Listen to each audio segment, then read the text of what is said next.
Hello students, how are you? Hopefully आप सभी अच्छे होंगे, स्वस्थ होंगे, अपनी पढ़ाई ठीक से कर रहे होंगे, अपना ध्यान भी रख रहे होंगे, अपने पेरेंट्स का भी ध्यान रख रहे होंगे। कुछ दिनों से गर्मी बहुत थी। ठीक है, तो हाइड्रेटेड रहिए।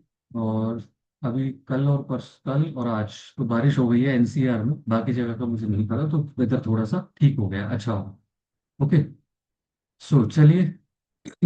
आई नो वीडियो काफी दिन बाद आ रहा है, 3-4 दिन बाद आ रहा है। एक्चुअली मैं कहीं चला भी गया था और कुछ बिजी भी था अदर एक्टिविटीज में। So sorry for that. पर चलिए, कोर्स तो पूरा करना है एंड कोर्स पूरा होगा, डोंट वरी। ठीक है, ये तो थोड़ी बहुत डिस्टर्बेंस है चलती रहती है, तो without any wastage of time let's start our video. आज हमें न्यू चैप्टर शुरू करना है, pair of linear equations in two variable. बहुत से स्कूलों में तो ये आ भी चुका होगा समर वेकेशन से पहले, जो आपके पीरियोडिक टेस्ट होते हैं या यूटी होते हैं। ठीक है, हर स्कूल में अलग अलग नाम से उन्हें जाना जाता है। ठीक है, तो उनमें आ गया होगा। बट अब इसके बाद, क्योंकि मैंने जैसे बोला था मैं सीरीज में चलूंगा, क्योंकि मेरा टारगेट है कि दिवाली से पहले मैथ्स का सिलेबस खत्म। ठीक, मैं आई एम थिंकिंग कि भाई 9th क्लास की जो मैथ्स की नई बुक है, गणिता मंजारी, तो उसे भी शुरू किया जाए। बट वो तब शुरू होगी जब आप लोग थोड़ा सा कमेंट करेंगे और शेयर करेंगे वीडियो को, मुझे रिस्पॉन्स मिलेगा तो मोटिवेशन मिलेगा कि हाँ भाई 9th के लिए भी शुरू करना है मुझे। ठीक है, तो प्लीज ज्यादा से ज्यादा शेयर करिए वीडियो को। ठीक है, अच्छी लगती है तो लाइक कर दीजिए और कमेंट भी करिए, ठीक है ना। होपफुली,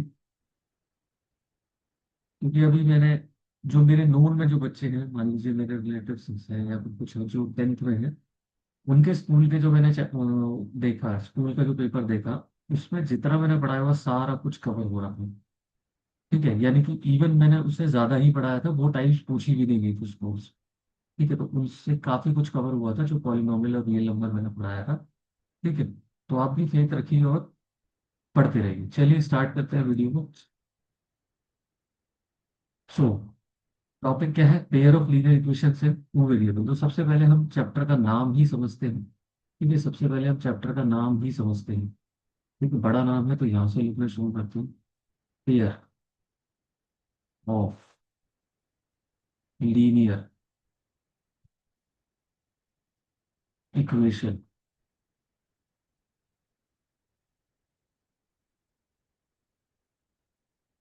इन टू वेरिएबल्स, इन टू वेरिएबल्स। ठीक है, इस बारी वीडियो में मुझे एक चीज और बताइएगा प्लीज, कि क्या पहले वाली वीडियो से इसमें थोड़ी सी वॉइस जो है वो क्लियर है, ऑडियो क्वालिटी क्लियर है? जस्ट कंफर्मेशन मुझे दे दीजिएगा। ठीक है, pair of linear equations in two variable. तो सबसे पहले चैप्टर का नाम ही समझते हैं कि इसका नाम, मीनिंग क्या है। ठीक है भाई, पेयर, पेयर का मतलब क्या होता है? पेयर का, what is the meaning of pair? Pair का मतलब होता है ग्रुप ऑफ टू, है ना। जो पेयर वर्ड है इसका मतलब क्या होता है? ग्रुप ऑफ टू, यानी कि यहाँ पर जो आपको इक्वेशंस मिलेंगी वो टू के ग्रुप में मिलेंगी। ठीक है, पेयर में मिलेंगी, तो ग्रुप ऑफ टू, पेयर का मतलब क्या होता है? Group of two. ठीक है, लीनियर, लीनियर वर्ड कहाँ से आया बेटा? ये आपका बेसिक क्लियर होना चाहिए, मैंने बताया भी था। ठीक है, पॉलिनोमियल में भी बताया। ठीक है, types of polynomial on the basis of degree जब आप करेंगे, तो वहां पे बताया था ना, linear, quadratic, cubic, by quadratic and so on. So linear word का मतलब होता है डिग्री वर्ड। सर अभी डिग्री क्या होती है? कोई बात नहीं बेटा, एक और बता देता हूँ, बट मैं यहाँ लिख लेता हूँ, ओरली बता दूंगा मैं। डिग्री वर्ड, ठीक है, यानी कि यहाँ पे जो दो इक्वेशंस मिलेंगी उनकी डिग्री वन। डिग्री वन का मतलब क्या होता है? डिग्री वन का मतलब है कि आपका जो वेरिएबल है, जो इक्वेशंस में जो वेरिएबल इन्वॉल्व होंगे ना, उनकी हाईएस्ट पावर कितनी होगी? वन हो। Degree of the polynomial, degree degree of algebraic expression क्या होता है? Highest power of variable in the polynomial और algebraic expression is known as what? Degree. ठीक है, उसे हम डिग्री बोल देते हैं। क्लियर है? ओके, नाउ इक्वेशन, इक्वेशन, ठीक है, इक्वेशन वर्ड का मतलब, इक्वेशन वर्ड का मतलब क्या हो गया बेटा? when algebraic expression connected with equality sign, two or more algebraic expression connected with equality sign forms an equation। ये पहले बता रखा है। जब दो या दो से ज्यादा अलजेब्रिक एक्सप्रेशन इक्वलिटी साइन से कनेक्ट हो जाते हैं तो उसे हम क्या फॉर्म बोल देते हैं, इक्वेशन बोल देते हैं। हम क्या बोल देते हैं, इक्वेशन। ठीक है, वो इक्वेशन फॉर्म करते हैं। ठीक है, व्हेन टू और मोर algebraic expressions connected with, ठीक है, when algebraic expressions are connected with, when algebraic expression को मैंने e से लिख दिया, when algebraic expressions are connected with equality sign, connected with equality sign, connected with equality sign, forms an equation, forms an equation। तो क्या form करते हैं बेटा जी, इक्वेशन फॉर्म करते हैं, फॉर्म्स एन इक्वेशन। क्लियर है? ठीक है, क्लियर है, क्लियर है, क्लियर है। टू, टू का मतलब क्या हो गया, टू का मतलब हो गया टू। भाई टू, टू का मतलब तो कोई होता है, टू ऑब्जेक्ट, टू का मतलब टू हो गया। वेरिएबल्स आपको पता ही है, तो यानी कि यहाँ पर कैसी इक्वेशंस होंगी, वेरिएबल का मतलब क्या है, anything which does not remain same everywhere is known as variable. ये मैं छोटी क्लास में जब अलजेब्रा शुरू करता हूँ वहां से बताता हूँ। ठीक है, एक हर एक वो चीज जिसकी वैल्यू हर जगह सेम नहीं है वो वेरिएबल है। ठीक है, हर एक वो चीज जिसकी वैल्यू हर जगह सेम नहीं है वो वेरिएबल है। तो यहाँ पे वेरिएबल्स आपके क्या हो जाते हैं, जो आपके नंबर्स के साथ जो लेटर्स एसोसिएटेड होते हैं, ठीक है, उसे हम वेरिएबल्स बोल देते हैं। ठीक है, क्लियर है, क्योंकि उनकी वैल्यू जो है हर इक्वेशंस में सेम नहीं होती, इसलिए वो वेरिएबल्स कहलाते। चलो, तो यहां से हमने चैप्टर का नाम समझने की कोशिश करी। पेयर का मतलब ग्रुप ऑफ टू, लीनियर का मतलब डिग्री वन, इक्वेशन भी बता दी। जब अलजेब्रिक एक्सप्रेशन इक्वलिटी साइन के साथ कनेक्ट हो जाते हैं तो वो क्या हो जाता है, इक्वेशन बना देते हैं। ठीक है, टू का मतलब दो, वेरिएबल्स का मतलब वेरिएबल्स। ठीक है, तो यानी कि यहाँ पे वेरिएबल्स कितने होने वाले हैं, दो वेरिएबल्स होने वाले हैं। तो यहाँ पर आपके दो वेरिएबल्स हो सकते हैं, चाहे वो कुछ भी हो सकते हैं। ठीक है, मैं ये नहीं कहूंगा कि वो एक्स और वाई होंगे, एक्स और वाई होंगे, वो ए और बी भी हो सकते हैं। ठीक है, वो वाई और जेड भी हो सकते हैं, जेड और डब्ल्यू भी हो सकते हैं, एनीथिंग एल्स, लेकिन होंगे दो, लेकिन होंगे दो, ये कंफर्मेशन है। चलिए, तो क्लियर है यहाँ तक? ओके सर, तो ये दिखती कैसी है सर, लीनियर इक्वेशन जो है, पेयर ऑफ इक्वेशंस दिखेंगी कैसे, है ना? तो let's see the general form of linear equation. उसके लिए हमें एक टॉपिक पढ़ना पड़ेगा, general form of pair of linear equation, general form of pair of linear equation in two variables. ठीक है, इन टू वेरिएबल्स। तो इनकी जनरल फॉर्म क्या होगी सर, जनरल फॉर्म देख लेते हैं। ये लाइन थोड़ी सी टेढ़ी होगी, डोंट वरी। ठीक है, अपने नोट्स में लिखते चलिएगा। जो बच्चा नोट्स बना रहा होगा प्रॉपर, वो उसको फायदा जरूर मिलेगा। ठीक है, don't worry. Colour colour colour, चलो चलो चलो चलो, ब्लू से। ठीक है, सी, तो a1x plus b1y plus c1 is equal to 0। ठीक है, दूसरी a2x plus b2y plus c2 is equal to 0। तो भाई ये जो है आपके पास दो इक्वेशंस आ गई, a1x plus b1y plus c1 is equal to 0, a2x plus b2y plus c2 is equal to 0। Okay, तो यहाँ पर दो इक्वेशंस हैं। देखो यहाँ पर वेरिएबल कितने हैं बेटा, जो चैप्टर का नाम था, दो वेरिएबल है सर, एक्स और वाई। ठीक है, pair, group of two equations है। ठीक है, और क्या था, डिग्री, और डिग्री कितनी है, देखो हाईएस्ट पावर वेरिएबल्स की कितनी है, वन है। हाईएस्ट पावर वेरिएबल्स की कितनी है, वन है। तो इसलिए क्या हो गया, ये पेयर ऑफ लीनियर इक्वेशन से टू वेरिएबल्स का जनरल फॉर्म हो गया। वेयर, सर ये भी बताओ, हमें ये नहीं पता कि ये A1 A2 क्या भला है। तो बेटा बता देते हैं, A1 A2, B1 B2 and C1 C2 are are what real numbers. ये क्या है, ये रियल नंबर्स है। ठीक है, रियल नंबर्स का मतलब क्या होगा, ये 1 2 3, √2 √3, 1/2, 0.5, 7.5, ये कुछ भी हो सकते हैं। जो तुमने जो अभी तक 10 तक जो नंबर्स पढ़े हैं ना, वो रियल नंबर्स ही पढ़े हैं, वो सारे नंबर्स इसमें हो सकते हो। चाहे वो रूट के हो, चाहे वो फ्रैक्शन में हो, चाहे वो डेसिमल में हो, चाहे वो इरेशनल नंबर की फॉर्म में हो, कोएफिशिएंट्स इनके। तो ये सारे क्या है, रियल नंबर्स होते हैं। ठीक है, all of these are real numbers. चलिए सर, ये भी बता देते हैं। ठीक है, ओके। अब दूसरी बात, अच्छा बेटा इसको रब करूँ, आई होप। ठीक है, इसको मैं रब कर देता हूँ यहाँ से, जो मैंने लिखा, थोड़ा सा स्पेस मिल जाएगा मुझे। ठीक है, चलिए चलिए चलिए चलिए, आगे बढ़ते हैं, आगे बढ़ते हैं। ठीक है, तो where A1 A2 A3 B1 B2 B3 and C1 C2 C3 are what are real numbers, तो ये क्या है, ये आपके रियल नंबर्स है। ठीक है। अब सर इक्वेशन है। अब कौन बच्चा मुझे बताएगा कि जो ग्राफ होता है, ग्राफ होता है लीनियर इक्वेशन का, वो कैसा होता है? ये तो आपने लाइन में भी पढ़ा है। ग्राफ जो होता है लीनियर इक्वेशंस का, वो कैसा होता है, कैसा होता है, कैसा होता है, कैसा होता है? चलिए, आप लोगों ने जवाब दे दिया होगा। तो जो ग्राफ होता है बेटा लीनियर इक्वेशंस का, वो कैसा होता है, वो एक स्ट्रेट लाइन होता है। कैसा होता है? स्ट्रेट लाइन होता है। जो ग्राफ होता है लीनियर इक्वेशंस का, वो कैसा होता है, वो आपका स्ट्रेट लाइन होता है। ठीक है। अब वो जो स्ट्रेट लाइन है, तो यहाँ पे सर कितनी लाइनें होंगी? यहाँ पे इक्वेशन कितनी है? वेरी गुड, टू इक्वेशन है, तो कितनी लाइनें होंगी? टू लाइन होंगी। अब जब टू लाइन्स होंगी तो उनका कुछ नेचर होगा। नेचर होगा, नेचर मतलब वो लाइन किस किस फॉर्म में बिहेव कर सकती है। ठीक है। भाई वो आपस में एक दूसरे को कट करेंगी, कट नहीं करेंगी, ठीक है, या कुछ और भी क्या चीजें हो सकती हैं। ठीक है। तो उसको देखने की कोशिश करते हैं। ठीक है, तो सबसे पहले हम एक लाइन लिखेंगे कि the graph of linear equation in one variable is a line. Yes और no, is a line. So here the graph of pair of linear equation in two variable has two lines. Yes और no, the graph of, the graph of pair of, pair of linear equation, linear equations, ये short में लिखा linear equations are two lines. तो दो lines मिलेंगी आपको। कैसे lines मिलेंगी? दो लाइंस मिलेंगी सर, ये बात भी समझ में आ रहा है। चलो ठीक है, आगे चलते हैं, आगे चलते हैं, आगे चलते हैं। ठीक है, ये बात भी क्लियर हो गई कि सर जो ग्राफ मिलेंगे वो टू लाइंस मिलेंगी आपको। अब ये जो टू लाइंस है, ठीक है, यहाँ देखते हो, यहाँ पढ़ते हैं थोड़ा सा। Let's move here. अब ये जो टू लाइंस है, मैं इसके आगे यहाँ पर लिख देता हूँ टू। ठीक है, ये यहाँ पर टू लाइंस जो आपको मिलेंगी, ठीक है, अब वो किस किस वे में बिहेव कर सकती है। ठीक है, किस किस वे में वो बिहेव कर सकती है, जरा वो देखते हैं। ठीक है, let's see, let's see, let's see.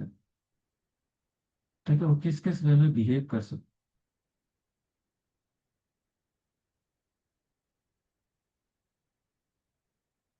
है ना, किस किस वे में वो बिहेव कर सकती है। फर्स्ट, सेकेंड और थर्ड। सर आपने तीन एरो डाले, यानी कि तीन तरीके से बिहेव करेंगे, जरा तो पता लगा। ठीक है, तो भाई नेचर जो है उनका कैसा हो सकता है अब एक बात, ये दो लाइन है ऐसे तो या तो ये इनका कलर चेंज करते हैं, कलर कलर कलर, कौन सा कलर ले लें थोड़ा डार्क? क्या ये कलर दिख रहा है आपको? हाँ, इसके बढ़िया भी। अब या तो सर ये ऐसे इंटरसेक्ट कर सकते हैं, देखो ना, इंटरसेक्ट कर जाएंगे किसी पॉइंट पर, है ना, इंटरसेक्ट कर सकते हैं। या फिर ये क्या कर सकते हैं, या फिर जल्दी बताओ, जल्दी बताओ, जल्दी। या फिर ये क्या कर सकते, या फिर सर ये, जैसे ये एक बना दी मैंने, अब अगर इसी के ऊपर मैं दूसरा कलर ले रहा हूँ, ठीक है, दूसरा कलर ले लो just to represent another line. ठीक है, तो आप लोग समझिएगा मेरी बात। हाँ, डिफरेंट सा कलर ग्रीन ले। ठीक है, मान लो मैं इसी के ऊपर, जस्ट इसी के ऊपर मैंने एक और लाइन। ठीक है, इस साइड से आपको थोड़ा सा नीचे दिख रहा होगा वो येलो कलर वाले, देखो दिख रहा है। यस सर, या फिर क्या हो सकता है? या फिर ये मिले ही, इनका मन ना हो मिलने, भाई इनका मन ना हो मिलने का, तो ये ऐसी हो सकती है। एक ये हो गई, और एक वैसे, अगर मैं इस लाइन को मैं ग्रीन बना लूँ ना, थोड़ी सी सिमेट्री बन जाएगी, है ना। चलिए, गुड आइडिया।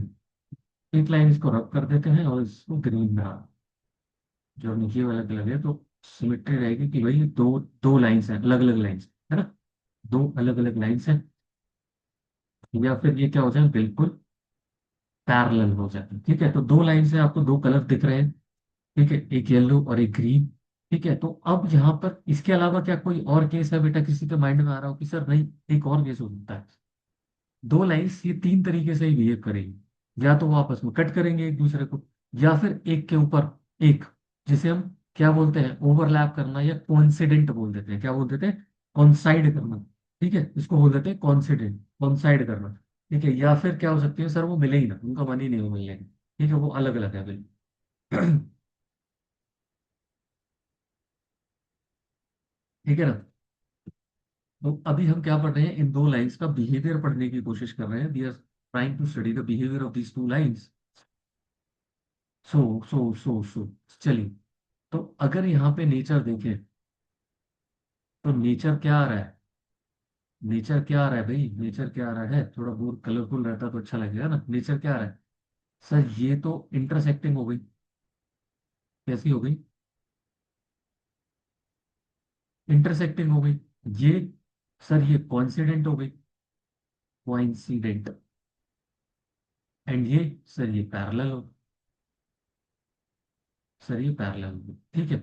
सर ये पैरेलल हो गई, ओके। चलो भाई, ये बात भी समझ में आई, ठीक है।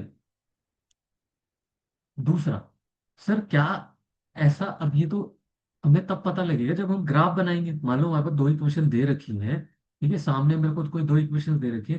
क्या मेरे पास कोई और तरीका है कि मैं देख के ही बता दूं कि सर ये इंटरसेक्ट करेंगी या फिर ओवरलैप करेंगी या फिर ये पैरेलल रहने वाली, ठीक है।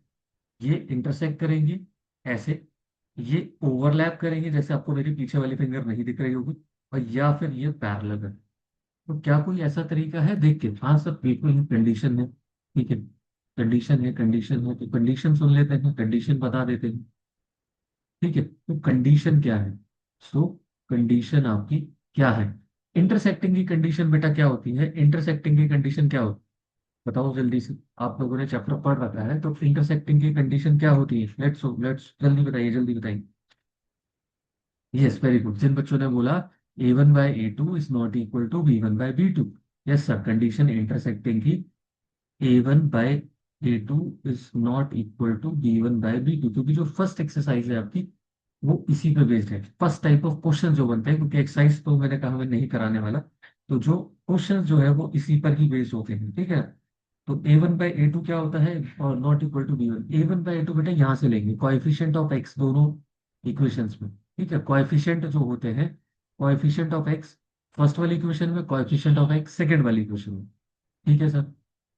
कोइंसिडेंट, कोइंसिडेंट कब होती है, कोइंसिडेंट कब होती है, कोइंसिडेंट होती है a1/a2 is equal to b1/b2 is equal to c1/c2, ठीक है। अगर आपको देखो ये दो रेशो चेक करे आपने, a1/a2 not equal to b1/b2, this is not equal to sign, ठीक है, थोड़ा ठीक से बना देता हूँ। देखिए आप अपनी कॉपी में नोट करिए इन सारी चीजों को, बहुत ही बढ़िया चीजें हैं ये।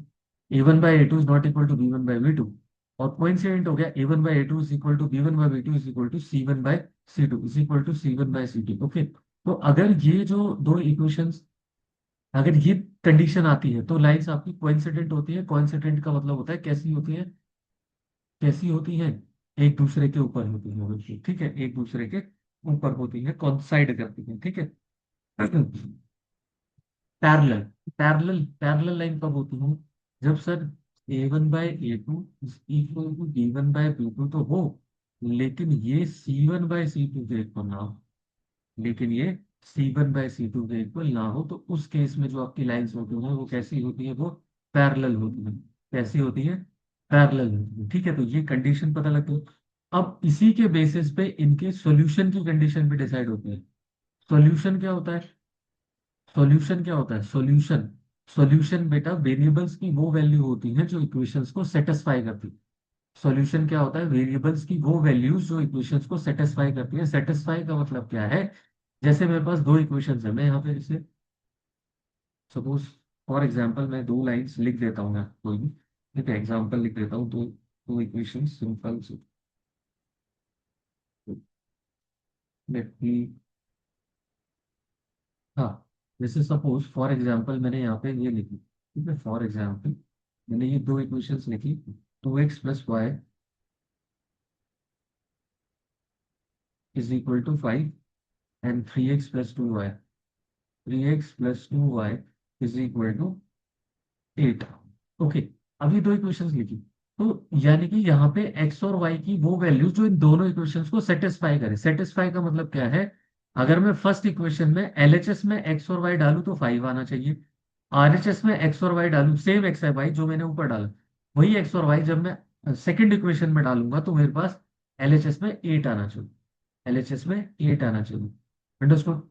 Getting my point? तो सॉल्यूशन वेरिएबल्स की वो वैल्यूज होते हैं जो इक्वेशंस को सेटिस्फाई करते हैं।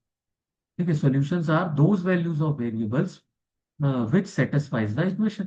ठीक है, क्लियर है? तो सॉल्यूशन, अब जब इंटरसेक्टिंग होता है, इंटरसेक्टिंग में सॉल्यूशन कैसा होता है? यूनिक सॉल्यूशन होता है। कैसा होता है? यूनिक सॉल्यूशन होता है। थोड़ा सा ऊपर लिखते हैं, बिकॉज एक चीज और मुझे लिखनी है यहाँ पे। तो उससे आपका फर्स्ट एक्सरसाइज का कॉन्सेप्ट क्लियर होगा, उसके बाद हम क्वेश्चंस पे आ रहे हैं, कुछ क्वेश्चंस करेंगे। ठीक है, तो इस केस में जो आपके पास सॉल्यूशन होते हैं, कलर चेंज करते हैं फिर से। ठीक है, इस केस में जो आपके पास सॉल्यूशन होंगे वो कैसे होंगे? Unique solution. कैसे होंगे? यूनिक सॉल्यूशन, मतलब एक्स और वाई की एक ही वैल्यू आएगी जो उन दोनों इक्वेशंस को सेटिस्फाई करेगी, अगर ये वाली कंडीशन है। अगर ये वाली कंडीशन है तो इनफाइनाइट सॉल्यूशन आएंगे। कैसे आएंगे? इनफाइनाइट। बहुत सारे सॉल्यूशन आएंगे, मतलब लिमिटिंग है। और ये कंडीशन हो गई नो सॉल्यूशन। ठीक है, इन लाइंस को मिलना ही नहीं है, क्योंकि सॉल्यूशन बेटा तभी एग्जिस्ट करता है जब लाइन आपस में इंटरसेक्ट करती है। सॉल्यूशन तभी एग्जिस्ट करता है जब लाइन आपस में इंटरसेक्ट करती है। अगर लाइन आपस में इंटरसेक्ट नहीं करेंगे तो सॉल्यूशन एग्जिस्ट नहीं करेगा। ठीक है, एक चीज और, ये वाली जो दो कंडीशन भाई ये वाली जो दो कंडीशन है ना, ये वाली जो दो कंडीशन है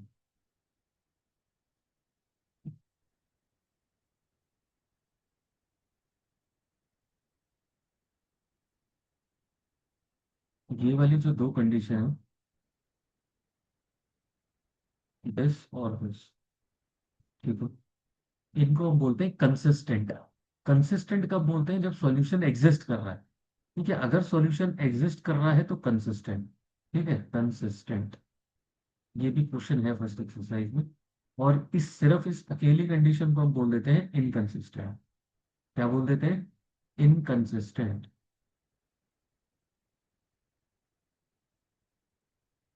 क्या बोल देते हैं? इनकंसिस्टेंट। ठीक है, इसको बोल देते हैं कंसिस्टेंट, इसको बोल देते हैं इनकंसिस्टेंट।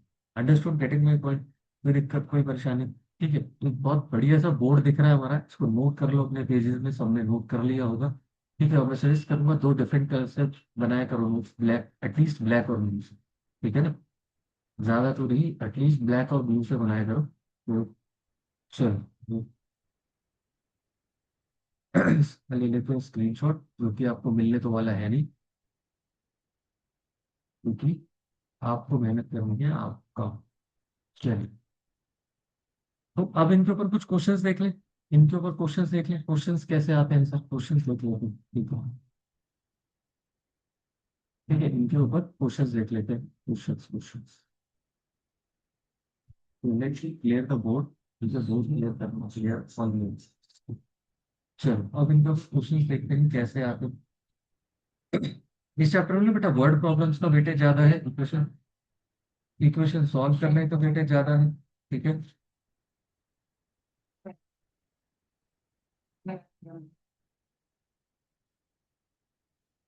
चलो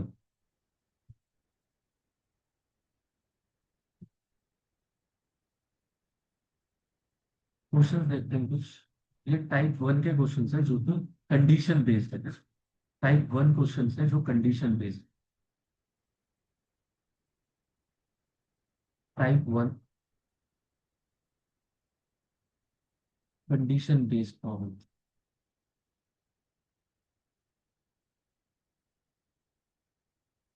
ठीक है, टाइप वन क्या है? Condition based problem. Okay, clear? तो जो टाइप वन है आपके, वो क्या है? कंडीशन बेस्ड प्रॉब्लम है ये। ठीक, चलो, तो वेरी फर्स्ट क्वेश्चन देख। तो वेरी फर्स्ट जो क्वेश्चन आप देखेंगे, सबसे पहले क्या है आपका? लेट्स सी, लेट्स सपोज ये है 5x, मतलब क्वेश्चन आपका ये है, इसमें क्वेश्चन ये है कि without drawing the graph, without drawing the graph और plotting the graph, without drawing the graph, graphs of, अभी ग्राफ बनाना भी सिखाएंगे, बट वो उसके लिए बोर्ड पे तो नहीं बनेगा, तो मैं नेक्स्ट क्लास में कोई सोल्यूशन निकालूंगा, ग्राफ आपको कैसे दिखाऊं। ठीक है, एक क्वेश्चन का बताऊंगा। क्योंकि एक क्वेश्चन आने लगा है अब, drawing the graphs of pair of, क्योंकि मैंने अभी स्कूल के पेपर्स जो देखे थे तो उनमें ग्राफ पूछा हुआ था, ठीक है, और है भी सिलेबस में तो आना भी चाहिए, बाकी नाइन्थ में आपने सीखे हुए हैं, बट मैं दोबारा without drawing the graphs of pair of linear equation, tell, ठीक है, मैं अपनी तरफ से क्लियर करूँ, टेल क्या चीजें बतानी है, नंबर वन, नेचर बताना है, मतलब इंटरसेक्टिंग है, ठीक है, इंटरसेक्टिंग है, कोइंसिडेंट है, पैरेलल है, और आपको ये भी बताना है कि यूनिक सॉल्यूशन है, ठीक है। सेकंड आपको ये बताना है टाइप ऑफ सॉल्यूशन कैसा है, टाइप ऑफ सॉल्यूशन, ठीक है।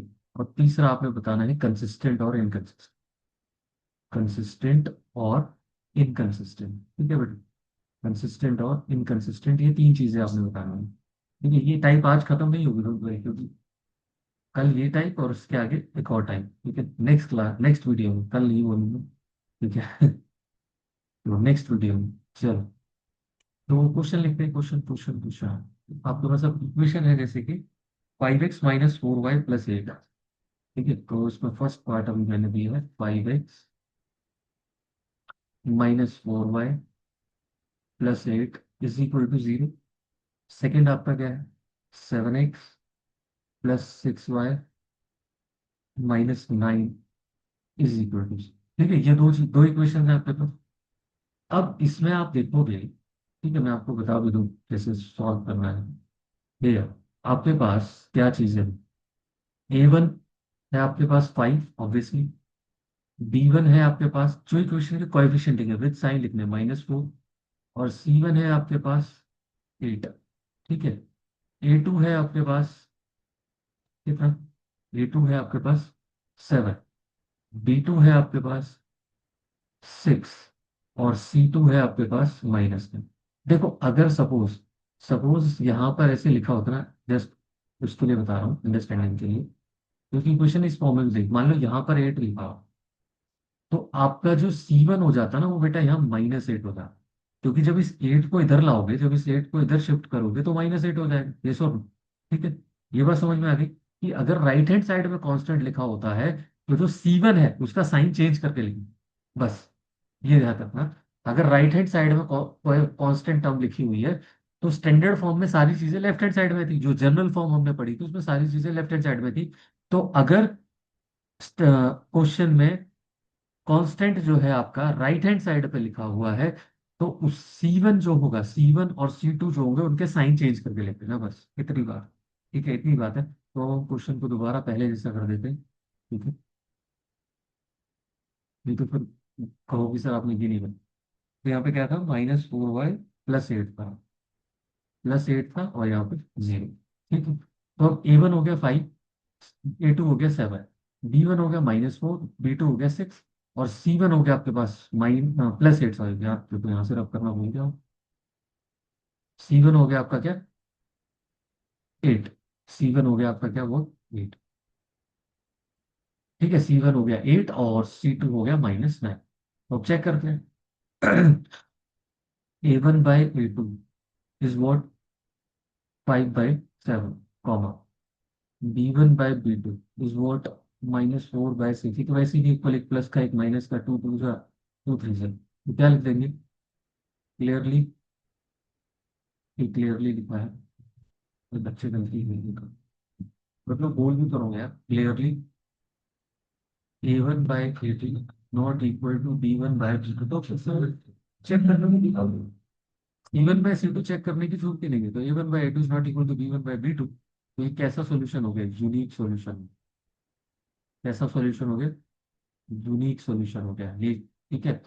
और नेचर कैसा हो गया, इंटरसेक्टिंग लाइंस हो गए, इंटरसेक्टिंग लाइंस, मतलब अगर थोड़ा और सही तरीके से लिखा जाए, तो जो फर्स्ट पार्ट है आपका नेचर ही पूछा है, तो सबसे पहला पार्ट जो है नेचर कैसा हो गया, नेचर हो गया इंटरसेक्टिंग लाइन, इंटरसेक्टिंग लाइंस, दूसरी बात नेचर हो गया intersecting line, type of solution, type of solution,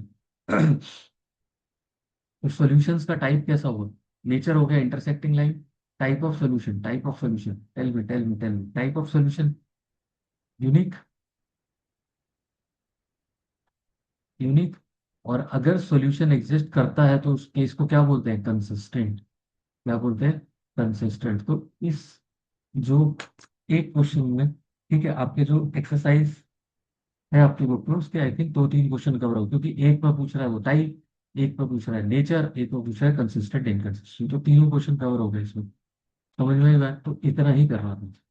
चलिए एक क्वेश्चन और लेते हैं, एक क्वेश्चन और लेते हैं, इसमें कुछ सीखने को मिलेगा। ठीक है, एक क्वेश्चन और। Let's take another question, second. ठीक है, सेकेंड पार्ट इसी क्वेश्चन।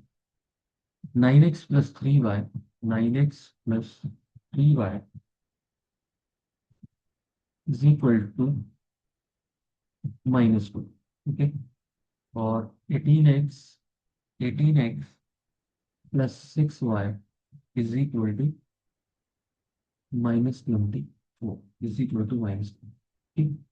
अब भाई देखो, ये स्टैंडर्ड फॉर्म में नहीं, या तो तुम इनको स्टैंडर्ड फॉर्म में ले आओ, और अगर डायरेक्टली A1 A2 पहचानने हैं तो क्या बोला था कि अगर कांस्टेंट आपका राइट हैंड साइड में लिखा है तो C1 और C2 का साइन चेंज करके ले लेना, दैट्स इट। भाई इतना ही करना है। ठीक है, तो है यहाँ पर आपके पास A1 क्या हो जाएगा, 9 हो जाएगा, B1 आपके पास 3 हो जाएगा, और C1 आपके पास क्या हो जाएगा, C1 क्या हो जाएगा, -12। नहीं, क्या हो जाएगा, 12, क्योंकि ये राइट हैंड साइड में शिफ्ट होगा तब स्टैंडर्ड फॉर्म में आएगा, तो उसके अकॉर्डिंग आपका साइन चेंज करके C1 हो जाएगा। ठीक है, फिर A2, फिर ए टू आपके पास क्या हो जाएगा, A2 = 18 हो जाएगा, B2 = 6 हो जाएगा, और C2 = 24 हो जाएगा। ठीक है, सो A1/A2 क्या हो जाएगा, 9/18, 9/18 यानी कि 1/2। Okay, comma B1/B2 = 3/6 which is equal to 1/2, और C1/C2 which is again equal to 1/2। Clear है, क्लियर है। तो क्लियरली क्या होगा, A1/A2 = B1/B2 = C1/C2। तो ये कंडीशन किसकी थी, ये कंडीशन किसकी थी भाई, तीनों इक्वल, तीनों इक्वल, तो किसकी कंडीशन थी, ये कंडीशन थी कोइंसिडेंट लाइन की। लिख देते हैं अपना आंसर। तो यहाँ पे जो आंसर आपका आएगा फर्स्ट पार्ट का आंसर, नेचर, नेचर कैसा है इसका, कोइंसिडेंट, कोइंसिडेंट। भाई एक दूसरे के ऊपर ओवरलैप करेंगे। दूसरी बात, टाइप ऑफ सॉल्यूशन, सॉल्यूशन कैसा है, इनफाइनाइटली मैनी, इनफाइनाइटली मैनी। देखो अब हम बिना ग्राफ बनाए बता सकते हैं ना टाइप ऑफ सॉल्यूशन। ठीक है, और तीसरा क्या है, कंसिस्टेंट और इनकंसिस्टेंट, सॉल्यूशन एग्जिस्ट कर रहा है तो क्या हो जाएगा, कंसिस्टेंट, कंसिस्टेंट। ठीक है, इसमें एक चीज और मैं नोट कराऊंगा आपको, जब भी इनफाइनाइटली मेनी सॉल्यूशन होते हैं या कोइंसिडेंट लाइन होती है, जब भी इनफाइनाइटली मेनी सॉल्यूशन होते हैं या कोइंसिडेंट लाइन होती है, तो आपको इक्वेशंस जो दिखेंगी ना बेटा, वो एक दूसरे की मल्टीपल की फॉर्म में होगी। यहाँ पे नोटिस करो, एक्स का कोएफिशिएंट 9 है, उसका मल्टीपल 18 है, थ्री का कोएफिशिएंट वाई है, उसका मल्टीपल 6 है, 12 का कोएफिशिएंट, सॉरी कांस्टेंट टर्म 12 है, तो नेक्स्ट कांस्टेंट टर्म 24 है, यानी कि एक दूसरे के डबल हो। ठीक है, ऐसे ही डबल होंगे, ट्रिपल होंगे, या हाफ हो रहे होंगे, तो उस केस में देखते ही बता देना। ठीक है, तो ये क्या होते हैं, और इन इस टाइप की लाइंस को हम एक नाम से और जानते हैं, इनको हम डिपेंडेंट लाइंस बोलते हैं। क्या बोलते हैं, डिपेंडेंट। इनको हम डिपेंडेंट लाइंस के नाम से भी जानते हैं। समझ में आ गया, वो वर्ड था कि सर आपने ये नहीं बताया कि डिपेंडेंट लाइंस क्या होती है, तो डिपेंडेंट लाइंस यही होती है। कई बार को एग्जाम में, कई स्कूल में देखा, कंफ्यूज करने के लिए बोल देता है check whether the lines are dependent और नॉट। अब वहां बच्चा, ये तो हमने पढ़ाई, ना ट्यूशन में पढ़ा ना स्कूल में पढ़ा, ये क्या पूछे, ये तो कुछ नहीं पूछा। कोइंसिडेंट लाइंस को ही डिपेंडेंट लाइंस बोलते हैं। समझ में आ गई बात, क्लियर है, कोई दिक्कत कोई समस्या।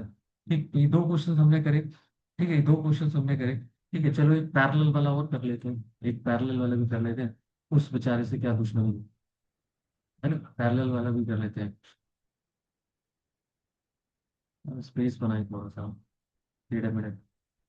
चलो ठीक है, पैरेलल वाला क्वेश्चन करते हैं, पैरेलल वाला क्वेश्चन, पैरेलल वाला question. Third, 6x - 3y, 6x - 3y plus 10 is equal to 0, 2x - y, 2x - y plus 9 is equal to 0, is equal to 0। Okay, तो here here here here hair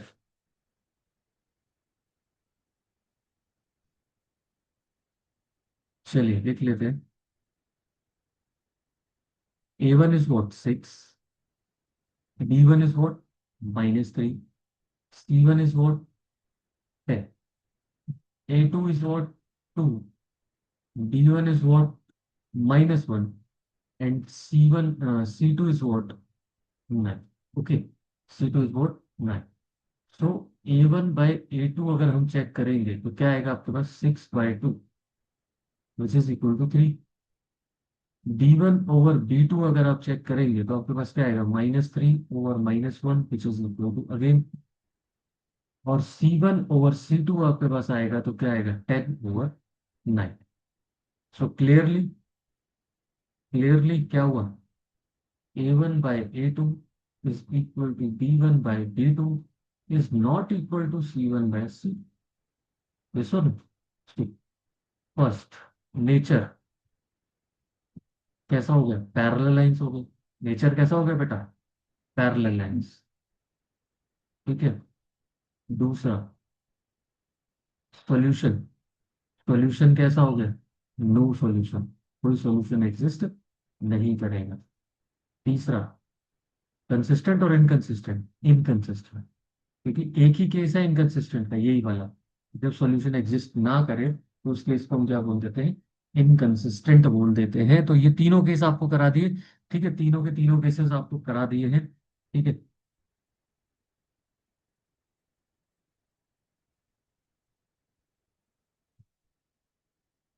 okay, तो आज की class में इतना ही। ठीक है, नहीं तो वीडियो बहुत लंबा हो जाएगा। नेक्स्ट जो क्लास होगी, अभी टाइप 1 के ऊपर जो अननोन की वैल्यू निकालने वाले, इसी में कि कंडीशन पे बेस्ड अननोन की वैल्यू निकालनी होती है, तो वो चेक करने की। ठीक है, तो जल्दी मिलेंगे नेक्स्ट वीडियो में। होपफुली कल या परसों आ जाएगी वीडियो। ठीक है, till then, bye bye, take care, keep studying, keep exercising and keep take caring of your parents.